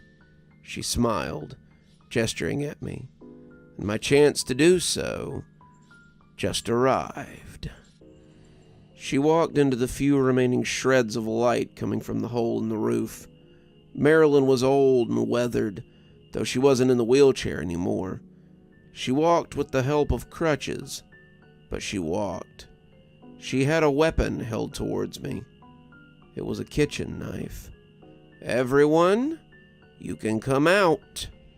Mary walked over to Marilyn. Other people, sauntering in from the shadows, all holding weapons. Blades, knives, bats, axes, everything. All showed the burning raven mark below their necks. I recognized each and every single one of them. They were people I had permitted to live, while forcing them to be aware of their loved ones' deaths. I smiled, finding glee I hadn't known I had. Last, I was the one being hunted. "The girl who bought the board was a good actress," I said. "My grandchild," Marilyn explained. "I trained Mary well. You were hard to find, and I was sure you'd be harder to catch. Hopping from town to town, always changing appearances. You really were a ghost." "A rather interesting ghost," an old man said from the side. I remembered him. He was a historian whose colleague I had hunted during an expedition. "I found you in documents centuries old. You once struck up a friendship with a monk who studied you." I nodded. That man had been a lot like Marilyn. He gave you a name after your philosophy. Agaramon. How many innocents have you killed since then? Hundreds? Thousands? "Too many," was my answer. "Do what you must. I did what I had to do, so I won't apologize. You know I cannot attack you, but that doesn't mean I can't wear you down. Or run." I turned to rush the door, but there was a young woman there, with the raven mark below her neck. She had a pitchfork. "It's no use," Marilyn said. "We each had our weapons blessed. I spent decades studying you. You might be fast, you might be strong, but against us, you're powerless. I won't sit idly by as you hunt me." And Marilyn smiled, so very much like me. The sweet girl I'd known was nowhere to be seen. I had transformed her into a monster. She had never wanted to become that. Blessed weapons couldn't save them. I could dodge bullets, so evading their attacks would be a piece of cake. I would walk out of there victorious to live another day. Marilyn seemed to guess what I was thinking. She fished something out of a purse and handed it to her granddaughter. I squinted and froze. It was one of my hairs, a short knife, and a vial of thick black oil. My blood. "Don't look so scared now, Agaramon. You must know what this is. Surely you know what will happen if you try to hurt a wearer of the blessed raven." I squinted, jumping up on a wall and trying to climb out a window. Bullets flew and ricocheted all around me, and I was forced to retreat down. Damn it! Marilyn put the hair on the knife and emptied the vial over it. She handed it to Mary, who got on her knees, put her hands on the ground, and raised the knife above it. Triumph. So strong. Triumph emanated from that girl. "You killed so many. I know this was your nature, but it was a corrupted nature," Marilyn said. "If it had been anyone else, I wouldn't have cared. But this was Marilyn." I was unable to doubt the rightness of her words. "There are others like me, others more dangerous. You should have lived your life, been happy, counted that as a blessing. Should have counted that as a gift. You threw your life away." She shook her head. "I will hunt others after you. Or those who will come after me will, at least. I'm old. I need to rest." Marilyn held her hand out, telling her granddaughter to wait. "When you hunted me, something happened to you. As if you didn't want to be doing what you did. Took me years to accept that. You were paralyzed by me, and as such, you let me strike you. You bled." I tried to run again, and again, bullets came, this time from the outside. Marilyn truly had found all my victims. I was starting to panic. My fur swayed furiously. I was outmatched. I was told humans would become too fragile after a hunt to come after me. Demons could be so blind. "All you stand for ends here, Agaramon. Thanks for saving us.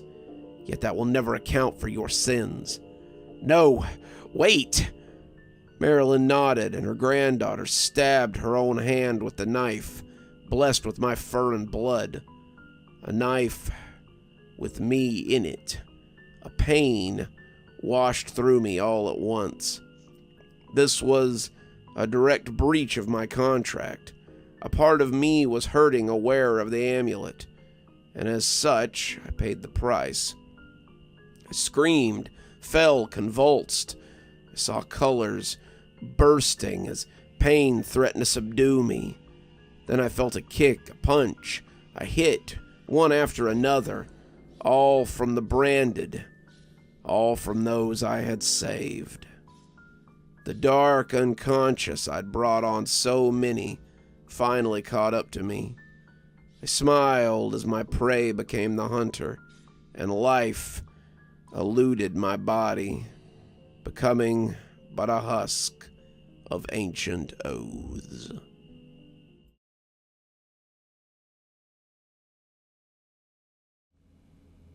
Sorry for posting this so late, but it took me a while to find somewhere I could hide, a place that no one else could get hurt.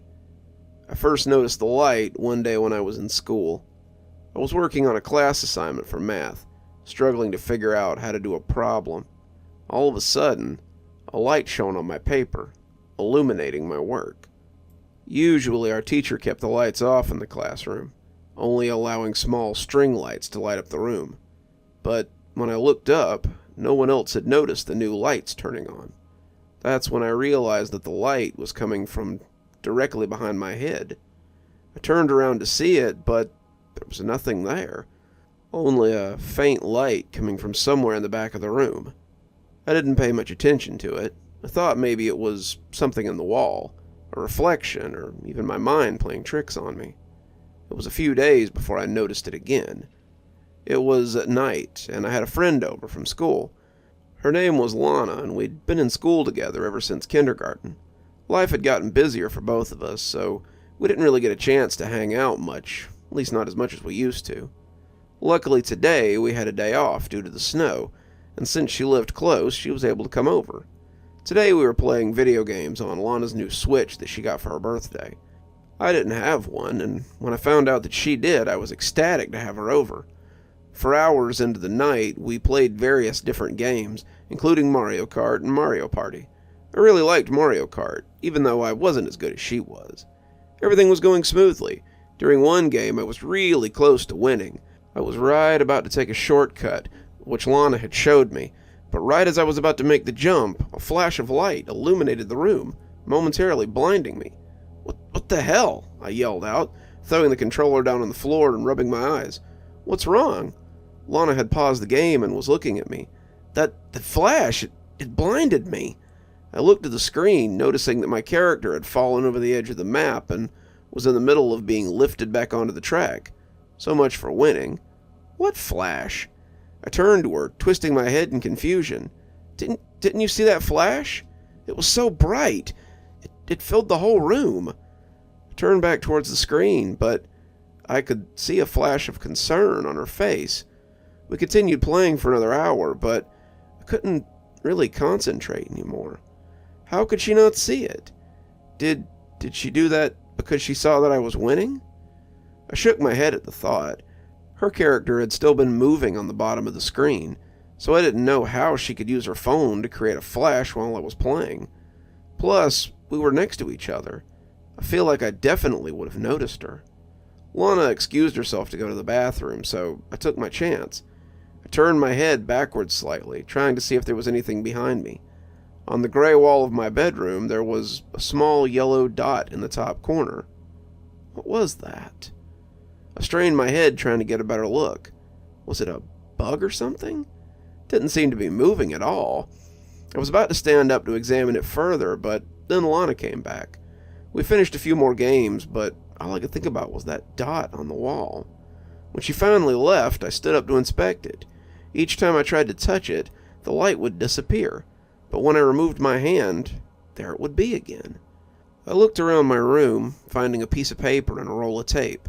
I folded the paper several times over and taped it over the wall. Satisfied that the light was completely covered, I got ready for bed and fell asleep pretty quick after. I woke up, rubbing my eyes. Had it already been morning?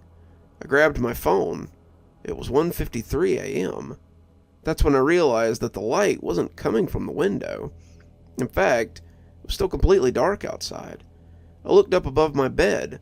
The light was shining through the paper and illuminating my bed. "Hey, honey, have you been feeling okay? You've been looking tired the past couple of days." I looked up to see my mom looking over at me from the opposite side of the table. "Yeah, Mom, I'm fine. Things are just getting a little busy at school." That was a lie, but otherwise I didn't know what else to say to her. How was I supposed to tell her that a mysterious light was following me wherever I went? No one else seemed to notice it. She didn't even seem to notice it now, with the light shining directly on her face. "Okay, well, if there's anything I can do to help." "Thanks, Mom." She grabbed our plates from the table, walking behind me to set them in the kitchen sink. I heard a gasp from behind her and turned to see her staring at the back of my neck, wide-eyed. "What's wrong?" She stepped forward, holding her hand out to touch my neck. It burned. "Ow! What was that?" "I don't know, but have you been outside a lot recently? It looks like you have some sort of sunburn on the back of your neck." A sunburn? I reached around to the back of my neck, feeling the skin flake beneath my fingers. Was this from the light? It's not like I'd been outside recently, and even if I had been, the skies had been cloudy recently. There wasn't much sun this time of year. "We should take you to a doctor right now. That burn looks really bad." I wanted to argue, but I didn't know what to say. Maybe the doctor would be able to help, or at least tell me that I wasn't crazy. The drive to the doctor took less than half an hour, and luckily not too many people were in the waiting room. When they finally called my name, my mom walked up to the front with me. "I'll be right here when you come out." After the nurse brought me to the room, I felt the hair stand up on the back of my neck. Somehow I knew that the light was still with me. I didn't know how bright it was in the brightly lit doctor's room, but it was there. "Hello, Jen. It's nice to see you today. How's everything going?" "Things are going pretty well. Your mom tells me that she's worried about some kind of rash or skin issue on the back of your neck. Can I take a look?" I turned my head around so that the back of my neck was facing her. There it was. It's faint, but it was right there in the middle of the wall. As I felt her hands leave my neck, I turned back toward her. "When did you first start noticing this happen?" "I don't know. Not until today, at least." "Today? Were you outside a lot recently?" I shook my head. "Do you go to the tanning salon or something similar?" I shook my head again. I wanted to tell him what was happening, but what if she didn't believe me? Or what if she thought I was crazy and had me sent away somewhere? I mean, looking at this, it's like a classic case of sunburn. Too much sunlight. I just don't understand how this would happen this time of year. She looked up from the clipboard, eyebrows raised at me. "Do you have any other ideas about how this could be happening?" I paused for a few minutes before finally deciding. "I'm not sure, but I've been seeing this light." "A light?" "Yeah, it started a few weeks ago, but there seems to be this bright light following me around. I've seen it on..." Before I could finish, Dr. Paisley had pushed up from her seat and backed up against the wall. I stood there, holding my hands up towards her. "What's going..." "You need to leave. Right now." "Wait, but I thought..." She had already opened the door and ran out of the room, leaving me standing, dumbfounded. What the hell was going on? I turned back to the light on the wall. It seemed even brighter now. After a few weeks of this, I started to learn to live with the light. Started wearing a scarf all the time to cover up the back of my neck, and whenever I slept, I always used an eye mask or covered my face with a pillow. It didn't completely block out the light, but it helped. I was walking towards the library. Lana and I were supposed to meet up to work on a group project for our history class, and we needed some extra time outside of school to meet. With the constant light on me and anything in front of me, I was having trouble working at a fast enough pace during class. I saw Lana sitting on the steps leading up to the library, typing away on her phone. It was hard to see her from this far, but I yelled out to her to get her attention. When she looked up, I gasped, dropping my phone and books to the ground. Her face looked different. The skin on her face looked red and inflamed, and some of it was even peeling off. She noticed that I stopped in the middle of the sidewalk and started to walk towards me. As she got closer, her facial features became even more visible, and it looked even worse than I first thought. A few feet away, and now I could see that the skin on her face had started to peel off enough that long flaps of skin were hanging off her cheek. Long flaps dragged down her forehead, partially covering her eyes. On her nose, I could see exposed bone. "Hey, Jen," she smiled at me, waving her hand back and forth. How can she act as if everything was fine? Now that she was close up, the light behind my head shined even brighter on her face. I watched in horror as the flaps on her cheek peeled off, falling to the floor. Her gaze followed mine, and she looked down at the same spot where the skin had fallen. "What are you looking at?" She looked back up again, curiosity filling her face. Nothing. How are you doing? Are you feeling okay?" She looked from side to side, tightening the hood on her jacket around her face. "It's been getting a little too cold for me, but other than that, I'm okay. Are you ready to get this project started?" What was I supposed to do? Was this all part of my imagination? She seemed fine, even though she didn't look fine. "Yeah, sure." As we checked in at the front desk of the library, we made our way to one of the conference rooms in the back. I took out my notebook and my pencil, trying to ignore everything that was going on with my friend. I wanted to say something, but what was I supposed to say? "Hey, don't you notice your face is falling apart?" She would have thought I was crazy. Maybe I am. That would be the only thing that could explain what was happening. I blinked a few times, trying to read the information she was writing on the whiteboard. I think she was trying to schedule out what we should do next, but the intensity of the light was growing. The glare from the whiteboard blinded me, and I struggled to keep my eyes open. "Hey, are you okay?" Lana reached forward with her dried, inflamed arm. Now it was puffed up from all the light, and it was nearly twice the size it was before. I flinched from her touch. "If you're not feeling well, do you want to meet up another time instead?" I was about to decline when I saw her hand, and the rest of the room started to light up even brighter. Now the light was completely filling the entire room. Tears welled up in my eyes, and I couldn't see for a few seconds.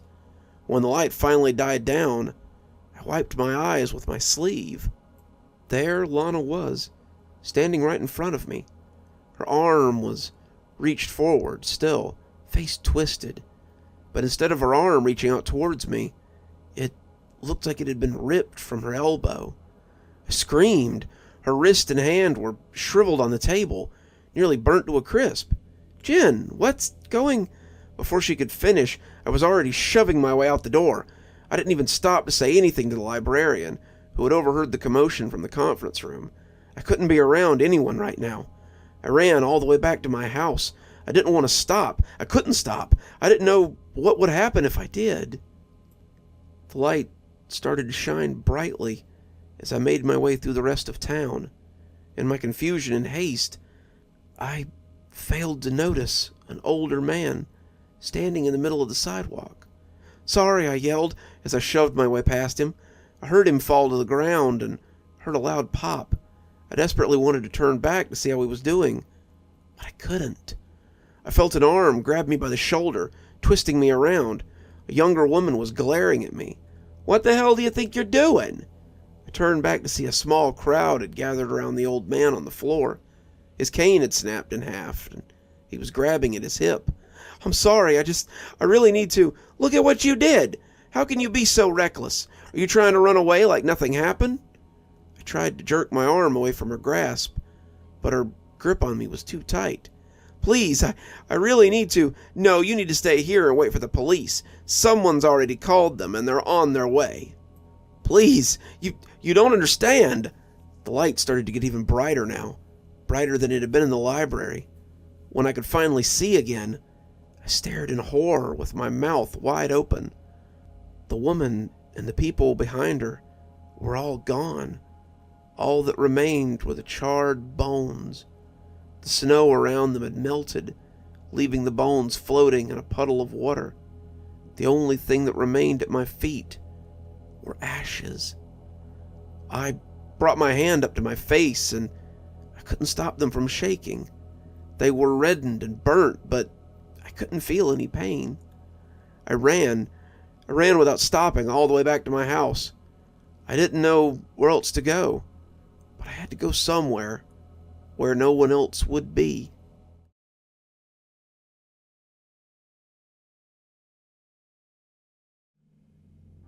I lived in this house for 23 years. Just like the past 8,000 nights, as I was going to bed, I reached out to turn off the light switch on the stairwell, the one right at the top of the stairs on the left-hand side as I went up. Except it wasn't there. I stopped and looked down. My hand was pressed against the blank wall. I turned around and saw the switch on the other side of the stairwell. Had the switch always been on that side? It had been so long, I'd never really paid attention to where exactly the light switch was. It was pure muscle memory. Reach out, turn off the light, go into the bedroom. I looked down. Oh, I was holding a freshly laundered sheet and pillowcase in my left hand. That stopped me from turning off the light.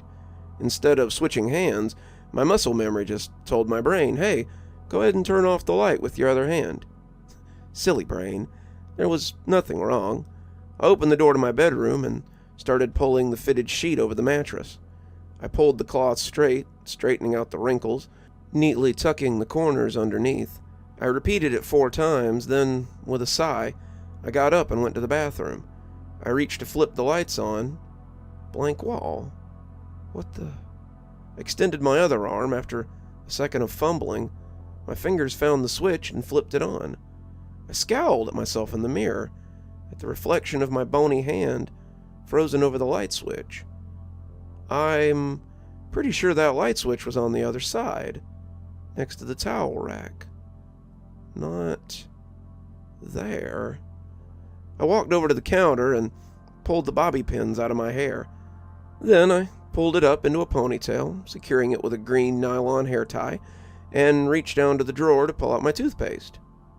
Except my fingers grabbed empty air. I looked down to find the drawer pulled a few inches lower than I expected it to be. Geez, what's wrong with me today? I muttered under my breath. I grabbed my toothpaste out of the drawer and squirted it onto my toothbrush, furiously brushing my teeth. I bent over the sink and cupped my hand, filling them with water, and sucked it up, swishing and spit it out. Straightening back up, over my shoulder in the mirror, the fitted sheet sat bunched up on top of the mattress. My heart dropped. I definitely put that sheet on. Then I frowned. Did I? Or did I just think about doing it? I turned around, staring at the bunched up fabric, the cute little green polka dot dress, distorted with wrinkles. Then I shook my head and walked over to the bed, flapped the sheet in the air, and then lined up the corners, pulling it down taut, tucking each corner underneath. Looks good. I walked over to the window and closed it, locked it, and put down the blinds. Then I pulled the curtains over them. Without the light of the moon, the room was pitch black, save for the silver and golden light spilling out of the bathroom door. Leaving the bathroom light on so I wouldn't trip over myself, I sat down on the bed and turned on the desk lamp. I pulled my Kindle off the nightstand and opened the novel I'd been reading. Some dramedy about 2 very different women switching bodies. I read for several minutes, but something caught my eye. The mirror. In the full-length mirror across the bed, I could see my reflection, blankets cozily wrapped around me, cup of water on the nightstand, Kindle in hand. Except something was terribly, horribly wrong. My hair was down. No, I put my hair up in a ponytail. In the bathroom, I was sure of it. Otherwise, I wouldn't have gotten my hair wet in the sink when I brushed my teeth. Unless maybe I absent-mindedly put it back down while I was reading. The neon green hair tie sat on the nightstand. I grabbed it and quickly put my hair back up. Then I stared at the mirror. My reflection stared back, eyes wide. You're just tired. You've had a hell of a day, a hell of a week. The presentation at work, fixing the cracked windows in the basement, all by yourself. I just needed some good sleep. I reached over and turned off the lamp. Darkness enveloped me and felt somehow too dark. Usually there was light from something, even if it was just the blinking white light of my laptop, indicating sleep mode. But this was pure darkness, thick, heavy darkness, like a fog, filling the entire room. Go to sleep. You just need sleep, I told myself. I cuddled up to my pillow, closed my eyes, and began to fall asleep. My eyes shot open. The light. I'd left the light on in the bathroom. Now it was off. I pulled myself out of bed. Hello? Is someone there? Oh, good idea, Hannah. Announce yourself, like every victim in a slasher movie ever. Groping in the darkness, I felt for my phone. I left it on the nightstand, which should have been a foot or two to my right. But as I continued to feel, my hands only fell on empty air. Where the hell is the nightstand? I walked forward with slow, halting steps. Then my toe collided with something. I hissed in pain, but reached down and finally found the sleek, smooth metal of my phone. I turned on the flashlight, and my blood ran cold. My bed, the nightstand, it was on the left side of the room, not the right. I stared at it, my heart pounding in my chest, the white light jittering across the wall as my hands shook. I turned around towards the bathroom, but I was staring at the windows. The curtains were closed tight. I whipped around, and there was the door to the bathroom, on the other side of the room. What the hell? I ran to the bedroom door, turned the knob, swung the door open, and raced down the hallway. The stairs, they didn't lead down. They led up. My flashlight followed the wooden steps as they went up, turned 90 degrees at the landing, and continued upward. At the top, there was a shut door. A door I'd seen a million times. The door to my basement. A dream. This had to be a dream. I pinched myself and screamed as I tried to force myself awake. But I was still standing in the hallway. The hallway that led up to the basement door. I raced up the stairs and opened the door. Or I tried to. It only opened a few inches before the chain lock caught. I thrust my entire weight against the door, pulling the chain taut, but the door wouldn't open any further. Let me out! Lights blinked on the other side of the door, and through the crack, I could see something. Something familiar.